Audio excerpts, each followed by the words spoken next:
네, 6일 지방선거가 끝나자마자 민주당은 물론 국민의힘에서도 당내 주도권 경쟁이 본격화하고 있습니다. 이런 가운데 국회 후반기 원구성이 늦어지면서 국회 공백 사태가 장기화할 조짐인데요. 두 분과 정치권 소식 짚어보겠습니다. 신성범 전 국회의원, 김관옥 정치연구소 미니 소장 모셨습니다. 두 분 안녕하십니까? 안녕하세요. 네. 오늘이 현충일이죠. 어제까지는 비가 많이 내리다가 오늘은 날씨가 좋아서 다행히 태극기 개양하신 분들도 많으실 것 같은데 두 분은 혹시 조기 개양하셨습니까? 저도 안 했는데요. 혹시 하셨습니까? 모르겠어. 이제 깜빡한 것 같은데. 아, 예. 그러니까 아파트 문화가 되면서 비가 오는 바람에. 하는 기회가 좀 줄어드는 것 같아요. 아, 맞습니다. 제가 괜히 좀 여쭤본 것 같아요. 많이들 그래도 한 모습들이 보이더라고요. 이렇게 좀 이야기를 나눠보면서 윤석열 대통령도 임기 첫 현충일 추념식에 참석을 했는데 북한의 도발에 단호하고 엄정하게 대처를 하겠다. 전날 북한의 탄도미사일 시험 발사와도 좀 연관이 있어 보이는 메시지를 내놓았습니다. 어떻게 들으셨는지 먼저 좀 이야기를 들어보겠습니다. 대통령이 북한 도발에 대해서 단호하고 엄정하게 대처할 것이다. 그리고 근본적이고 실질적인 안보 능력을 갖춰 나가겠다고 표현을 했는데 저는 뭐 적절한 수준이라고 보여집니다. 지금은 아시는 대로 가장 큰 위협이 뭐냐 하면 북한이 7차 핵실험을 할 것이라는 게 계속 현실화되고 있는 국면이다. 그래서 말씀하신 대로 6월 5일 날 어제는 북한이 ICBM 이런 게 아니고 SRBM. 그러니까 다시 말하면 단거리 탄도 미사일을 8발을 쐈는데 8발이 중요한 이유가 4종류의 미사일을 2발씩 4곳에서 다르게 쏜 거예요. 다시 말하면 언제든지 거기에 핵탄두만 실으면 되니까 어떻게 보면은 남쪽과 미군에 대해서 언제든지 때릴 수 있다는 위협을 한 거죠. 여기에 대응해서 오늘은 하루 뒤는 오늘은 우리 군에서 아시는 대로 8발 쏜 거예요. 이거는 뭐냐면 우리도 다 보고 있다. 감시를 하고 있고 도발 원점 그러니까 발사하는 지점 지휘 지원 세력에게 정밀 타격할 능력이 있다. 당신들이 어디에 우리가 마음만 먹으면 공격할 수 있다는 점을 하니까 긴장이 높아지는 거죠. 그러면서 오늘 대통령께서 이야기를 한 건데 그 전에 이 지금 북한이 왜 저러냐 보면은 6월 2일에서 4일 사이에 미국의 핵 추진 잠수함까지 항공모까지 동원해서 한미연합 해상훈련, 한미연합 해군훈련을 했는데 오키나와 원주에서 여기에 이게 4년 7개월 만이라 그래요. 예. 그럼 북한 입장에서는 가장 두려운 게 핵 항공모함일 텐데 이런 대목에서 북한이 굉장히 반응을 하는 거고 제가 볼 때는 윤 대통령 입장에서도 북한을 불필요하게 자극하지는 않지만 지금까지 문재인 정부를 대해왔던 거와는 좀 다를 것이라는 점을 정확히 주지하려고 한다. 그래서 저는 7차 핵실험까지는 적어도 행동에 비례하는 이런 원칙이 작동되리라고 봐요. 예, 어떻게 들으셨습니까? 지금 새로운 정부가 들어선 지 이제 얼마 안 됐잖아요. 그러니까 남북한 관계의 주도권을 누가 가져가느냐의 게임이 이제 시작됐다라고 보는 것이고 그런 차원에서 한국과 미국은 지금 말씀하신 연합훈련을 시행을 했어요. 여기에 대해서 북한이 가만히 있을 리가 없죠. 그러니까 8대의 단거리 이제 탄도미사일 이것도 사실은 유엔 안보리 결의에 위반되는 거거든요. 당연히 한국도 여기에 대해서 이제 8대 지대지 이 미사일을 발사해서 거기에 대해서 단호하게 대응하겠다는 걸 지금 보여주고 있는 거거든요. 그런데 지금 이런 위기의 어떤 고조 상황까지는 안 가고 있지만 사실 지금 우크라이나에서 전쟁이 벌어지고 있어요. 그래서 전쟁이라는 것이 어디서든 이제 벌어질 수 있다는 그런 어떤 가능성이 커져 있는 상황 속에서 위기가 고조되는 것은 사실은 뭐 남북한 다 원하지 않는 그런 부분이 있거든요. 그래서 지금 이렇게 단호하게 대처한다는 것도 중요하지만 이러한 상황을 관리하는 그런 능력이 또 국민들의 어떤 불안감을 잠재우기에는 또 필요하다. 이런 말씀 좀 드리고 싶습니다. 네, 알겠습니다. 대통령의 추념사 메시지 관련해서 두 분 의견 간단하게 좀 들어봤고요. 지방선거 후폭풍이 두 정당에 모두 있는 것 같습니다. 지방선거 성적표 받아든 민주당 분위기부터 좀 살펴보자면 일단은 참패라는 평가가 좀 나오는 상황이어서 비대위를 어떤 방향으로 좀 꾸려야 제대로 된 혁신이 가능할까에 대한 고민들이 있거든요.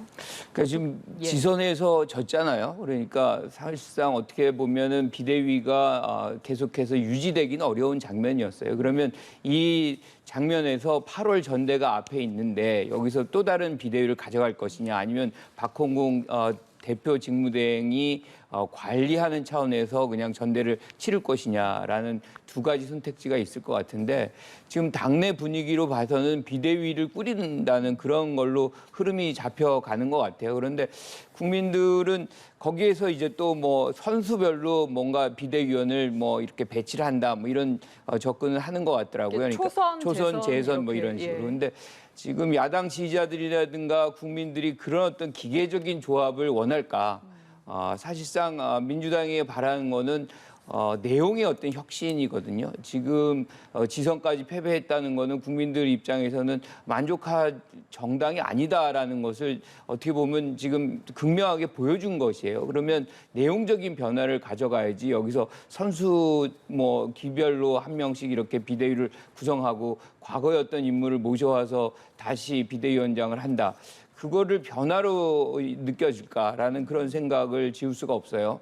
그렇다면은 저는 이 부분에서는 일정 부분 난상 토론을 통해서라도 새로운 면모를 보여주는 만약에 비대위가 불가피하다면 어떤 것이 가장 최선의 방식인지를 토론을 통해서 좀 만들어가는 장면들을 국민들에게 여과 없이 보여줄 필요가 있다. 왜냐하면 우리가 이 정도 노력하고 있다는 것을 반성의 차원에서 성찰의 차원에서 좀 보여줄 필요가 있는 것이지 그냥 우리가 졌으니까 비대위 한다. 이렇게 해서 감동을 줄 수 있을까? 그리고 그것이 실질적으로 8월 전대의 어떤 흐름을 아주 뭐 좀 어떻게 보면 이제 컨벤션 효과를 만들어내는 그런 모습으로 비춰질 수 있을까라는 우려가 있거든요. 그래서 저는 조금 더 진통의 모습이 고통의 모습이 좀 보여줄 필요가 있겠다 이렇게 생각합니다. 네.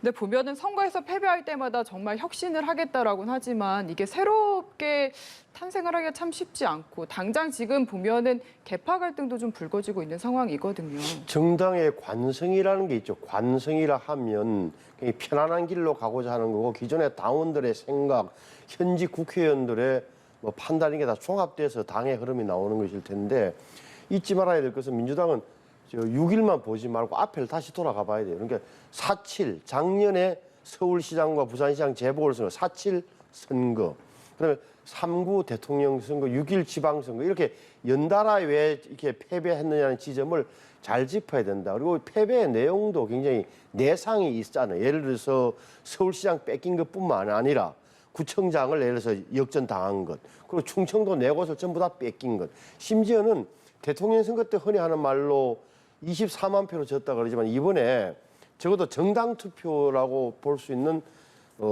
광역 단체장 기준으로 보면 표를 다 합해 보면은 223만 표가 난 거예요. 석 달 만에 더 차이가 벌어졌단 말이에요. 물론 많은 분들이 투표를 안 했다는 것도 가능하지만 따라서 이게 패배의 내용이 굉장히 깊은 대목이라는 점 유의해야 된다. 그래서 저는 뭐라 그럴까 민주당이 지금까지 걸어왔던 어떤 그 정치 총노선 또는 정책 방향에 대한 심도 있는 토론이 좀 진행됐으면 좋겠다. 다시 말하면 이게 지금 1년 한 10개월까지는 앞으로 선거가 없잖아요. 그럼 이게 오히려 패배한 야당의 좋은 시기예요. 눈 감고 어떻게 보면 국민들에게 그냥 목소리만 귀를 기울이면서 내 상을 좀 보이는 게 좋다. 쏙살까지 보이면서 토론을 노선 투쟁을 좀 가열차게 옛날 말로 좀 가열차게 할 필요가 있다. 그게 나오는 방향으로 당을 이끌어가는 게 저는 맞다고 봐요. 그 지금 보면은 계파 갈등 얘기를 좀 더 여쭙고 싶은데 친문계 홍영표 의원 같은 경우에는 지금 공천 과정에서 원래는 송영길 의원을 컷오프를 시켰는데 이게 하루 만에 뒤집힌 것 자체가 좀 의문이 있다. 이걸 당 차원에서 재조사를 해봐야 한다라는 식으로까지 이야기를 하고 있거든요. 여기에 대해서도 당 차원의 조사가 좀 필요하다라고 보십니까?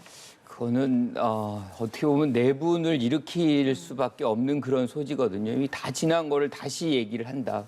그때 사실 뭐 절차적 하자가 있다면 그때 문제 제기를 했어야 되는데 이제 와서 이걸 한다는 거는 다른 노림수가 있다라고 봐요. 그러니까 지금 송영길, 이재명 이제 당선인이죠. 이렇게 그 과정 속에서 이제 후보가 된 거잖아요. 여기에 문제점이 있다라고 얘기를 하고 싶은 것 같은데 그 당시에 모든 걸 추진한 거는 당 지도부거든요. 그러면 거기에다가 책임적인 어떤 문제가 있는 것이 소재가 있는 것이지 당선인 아니 후보 된 사람의 책임이 있는 것은 아니거든요. 절차에 문제가 있다면. 그래서 지금 그 부분은 사실상 지금 논쟁을 벌여야 되는 그런 대상은 아닌 것 같고 그러면 왜 이렇게 지난 얘기까지 끄집어내서 이렇게 다툼이 벌어지느냐. 결과적으로 8월 달에 전대에 누가 이 대표를 맡느냐의 게임이 이미 시작됐다는 거거든요. 그러니까 다시 얘기하면 대선 지선까지는 당들 간의 어떤 대결 뭐 이런 것이 어떤 시기였다면 지금부터는 사실 국민의힘은 국민의힘대로 민주당은 민주당대로 당 내부에서의 싸움이 시작된 거예요. 그러니까 이건 자연스러운 것이고 아마 전대가 예정돼 있지 않은 국민의힘도 내분의 모습이 굉장히 활발하게 벌어질 수밖에 없는 거거든요. 새로운 어떤 지형이 만들어졌고 여기서 누가 주도권을 갖느냐의 문제이기 때문에 이거는 당을 떠나서 어느 당이건 이러한 모습이 나타날 텐데 패배한 당이 더욱 심하죠.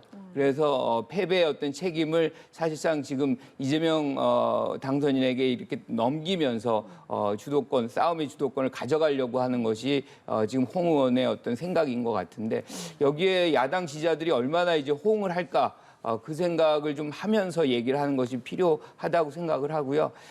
여기에서 가장 중요한 것 중에 하나가 사실 2년짜리 이제 대표잖아요. 예. 24년에 공천권을 행사하게 될 수밖에 없어요. 그러니까 실질적으로 여기에선 서로 물러날 수 없는 그런 어떤 싸움이 될 수밖에 없고 그래서 한두 달은 굉장히 치열한 싸움 뭐 이런 것들이 벌어질 텐데 그럼에도 불구하고 국민들이 이게 게임의 룰 속에서 좀 경쟁을 하는 거라는 것을 느낄 수 있을 정도의 수준에서 싸움이 좀 전개되기를 바라는 거죠. 그 밑에까지 내려가게 되면 민주당에 대한 어떤 신뢰가 지금도 많이 떨어졌는데 더 떨어질 수밖에 없다는 것을 좀 유념하면서 이런 경쟁을 좀 시작을 했으면 좋겠습니다.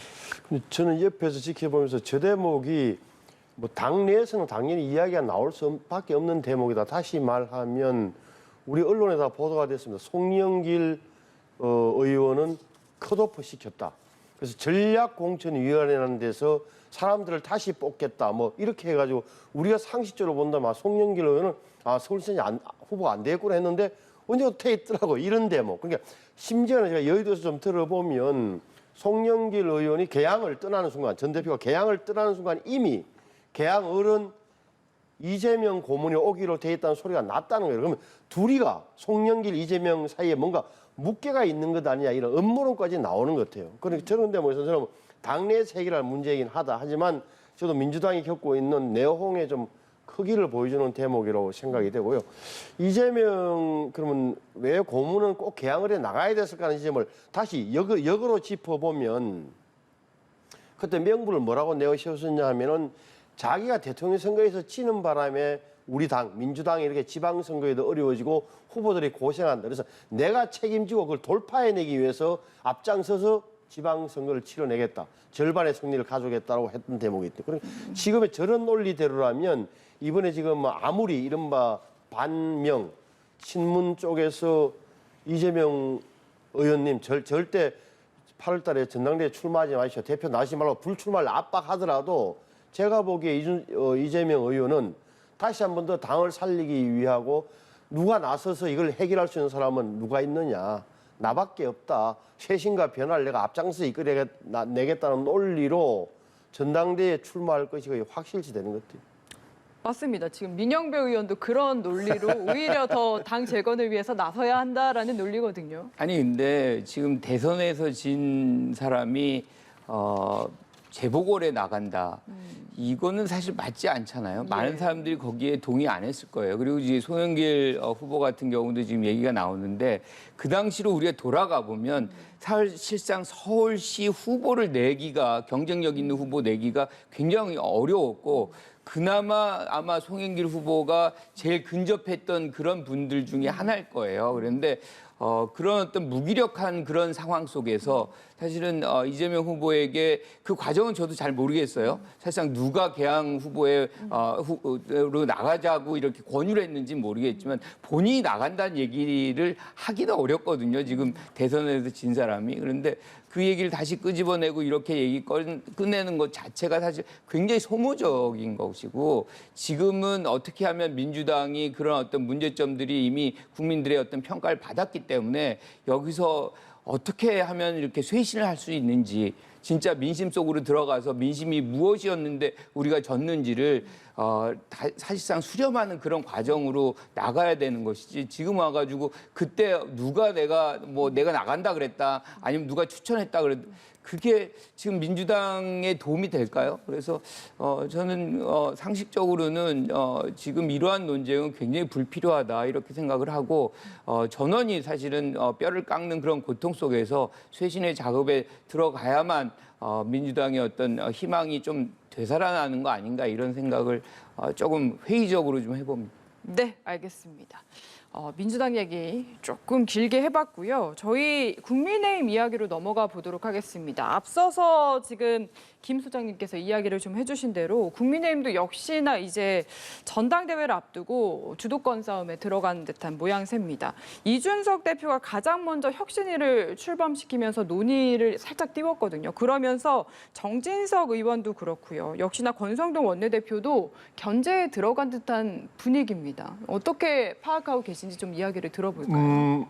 앞으로 향후 여당 국민의힘의 방향은 세 축이죠. 그러니까 당내 세력이라 하면 어떻게 보면 일반적으로 윤핵관이라 그러면 그 표현보다는 윤석열 대통령의 직계 부대가 있을 수 있잖아요. 그걸 뭐 윤핵관이든 뭐 저는 오히려 직속 부대라고 표현한 그런 분들은 가장 다수를 차지할 테고 또 원내에 들어온 안철수 의원이 그래도 당내에서 얼마나 세력을 갖고 있느냐, 그를 따르는 사람이 있겠느냐, 그 가치에 공유하는 사람이 있겠느냐 하나 있는 거고 이준석 대표가 당내 세력은 별로 없지만 어찌됐건 아직도 2030의 대표 선수로 돼 있다. 이 세 축으로 해서 전개될 것 같다. 혁신위도 저는 괜찮다고 봐요. 왜냐하면은 지금까지 흔히들 뭐 보수는 부패로 망하고 진보는 뭐 분열로 망한다고 했습니다만 혁신도 하고 단결도 하는 이런 것은 괜찮다. 다만 타이밍 문제는 제가 당내 사정을 몰라서 제가 언급하기 곤란합니다. 그리고 예. 우크라이나 간 것을 두고 일부에서는 자기 정치하려 간 것 아니냐 하는데 이것은 제가 볼 때 이준석 개인 스타일도 좀 있는 것 같다. 이준석 대표. 아시는 네. 대로 언제 홍콩 민주화 운동할 땐가 왜 바른미래당 최고위원 시절에 홍콩 가서 지지선 했던 기억 나잖아요. 그러니까 미국 유학도 했고 국제적인 감각을 갖춘 사람으로 살 수 있는 행위다. 저는 대놓고 그래 보여요. 무슨 정치적인 목적보다는. 예를 들어서 키우에 뭐 많은 외국의 유명한 정치인들이 많이 가서 사진 찍히고 했잖아요. 그럼 우리는 정부 차원에서는 러시아 때문에 못 간다고 하면 뭐 정당 대표, 그것도 젊은 당 대표가 국회의원 한 5명 동행해서 가서 우리의 자유와 인권 가치에 국제적 연대 의사를 표현한 것은 저는 적절한 지점이라고 저는 봐요. 이 대목을 놓고 자기 정치한다고 비판하는 것은 조금은 달리 보이는 거고 다만 정진석 의원 입장에서 막 비판을 한 걸로 알고 있는데 예. 정진석 의원의 비판의 초점은 당이 지금 그런데 당대표가 그런 데 갈 시점이 아니고 윤석열 정부의 성공을 위해서 안정적 운영을 위해서 뒷받침하는 게 당의 할 일인데 왜 그런 데 신경 쓰느냐는 취지로 읽혀서 내년 앞으로 모릅니다만 땡길지 모르지만 현재로서는 내년에 있을 전당대회를 앞둔 어떻게 보면 그런 포석으로 저는 느껴졌어요. 네. 그러니까 당내 분란이 이제 시작된 거죠. 국민의힘도. 그런데 대선과 지선을 승리로 이끈 당대표가 혁신위를 꾸린다. 이거는 거의 상식적이지 않아요. 지금 만약에 이제 정상적이라 그러면 내가 대선도 이기고 지선도 이겼어요. 그러면 당 주도권을 확실히 가져가서 드라이브를 걸어야 되는데 지금 본인이 주도권을 어떻게 보면 위임하는 혁신위를 만들어 놓고 또 본인은 우크라이나에 가 있어요. 이거는 두 가지 측면에서 저는 굉장히 부적절하다. 왜냐하면 당 주도권을 누구에게 줄 상황은 아닌 겁니다. 지금은 어떻게든 승리를 다 있었기 때문에 그런데 여기서 주도권을 일부 양도를 했다, 위임을 했다는 거는 뭔가 자기가 하기 어려운 지금 장면에 있다는 것을 국민들에게 지금 보여주고 있는 부분인 거고요. 예. 또 하나가 우크라이나 문제인데요. 지금 이준석 대표는 과거 야당의 대표가 아니에요. 여당의 집권당의 대표입니다. 지금 우크라이나 문제가 그렇게 쉬운 문제가 절대 아닌데 지금 외교부에서도 상당히 좀 부정적 의견이 좀 있었다고 얘기하는데 그걸 뚫고 갔어요. 이거 자체가 어떻게 국제 정치에 영향을 미치는지를 좀 성찰적으로 볼 필요가 있는데 이게 신중하지 못하다는 평가도 저는 나올 것 같다는 생각이 듭니다. 뭐 여러 가지로 인권, 자유 뭐 다 좋은 얘기지만 이거 자체는 국제 정치 힘의 논리가 아주 크게 작용하는 그런 세상이거든요. 여기서 집권당의 대표가 거기 가서 하는 발언, 행보 이 자체가 다 러시아든 뭐 다른 국가들도 다 보고 있다는 것을 감안한다면 우리 정부에게 부담을 줄 수 있는 요소도 충분히 있어요. 그래서 그 부분에 대해서는 좀 신중한 접근이 필요했다는 것이고 정치적으로 본다 그러면 저는 이 상황에서 혁신을 왜 지금 만들어 놓고 또 갔느냐 이거예요. 그러니까 여기서 모든 걸 다 정리를 하고 가든지 예. 아니면 뭐 갔다 와서 혁신을 띄우든지 해야 되는 것 아닌가. 이런 것들이 굉장히 좀 미묘함을 지금 주고 있다. 뭐 이런 생각을 합니다. 그러니까 교수님 말씀에 예. 좀 일리가 있는 측면이 있는데 이런 거잖아요. 이게 우리 정부 입장, 그러니까 윤석열 대통령 정부, 뭐 박진희 외교부 장관의 이런 분들은 진짜 러시아를 생각 안 할 수가 없잖아요. 현실적으로 북한 문제 해결에 있어서 앞으로 있을 러시아 도움도 받아야 되는 그런 처지니까 말을 네. 못할 수 있지만 여당 어쨌든 한 정당의 대표가 거기 키우 가서 이렇게 연대를 표시한다는 게 적어도 그 대목에 대해서도 국제적으로 비난이 쏟아질까 아니면 좀 더 많은 룸이 오히려 생기는 거 아니냐. 우리 외교로 본다면 정부에서는 이렇게 반대하고 했는데 여당 대표가 대표 자격으로 가서 이렇게 또 뭐랄까 지원 문제를 논의하고 뭐 무기 지원이 아니라 인도적 지원이라든지 복구에 대한 이야기를 하고 돌아온다면 오히려 저는 역할 분담이라는 측면에서도 괜찮은 그림일 수 있다는 생각을 개인적으로 해봤어요. 우크라이나 방문에 대해서는 굉장히 의견이 갈리고 있고 그렇게 갈리겠죠. 그렇네요. 네. 그 대선 지선을 이겨놓고도 집권 여당의 대표가 혁신위를 왜 출범시켰냐. 이거는